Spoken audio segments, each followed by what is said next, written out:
अस्सलाम वालेकुम। अशरफ जावेद मलिक आपकी खिदमत में हाज़िर हूँ। नाज़रीन, ये देहात का जो है हुस्न है, बोगन बेल आपके सामने है और सुहांजने के पेड़ के ऊपर फलियाँ आई हुई हैं और ये सामने नीम के ऊपर फूल और दूर तक फैल रही है नीम के फूलों की खुशबू।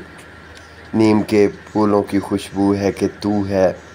और यहाँ आप देखेंगे कीकर के दरख्त हैं और आमों का बाग जिसके ऊपर छोटे छोटे आम आए हुए हैं भूर के बाद की ये कैफियत।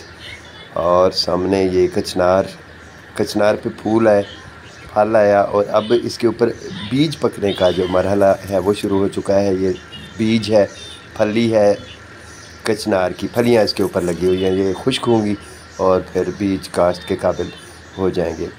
यहाँ से थोड़ा दूर जो है थ्रेशर अपना काम कर रही है। गंदम की गहाई का सीज़न है और कहीं ये भूसे का जो है वो उसे सेट करके पल्ले की सूरत में लिपाई का काम शुरू किया जा रहा है। और सामने जो है गहाई का काम और कहीं कटाई हो रही है और गट्ठों की सूरत में आपको दिखाई दे रहे हैं।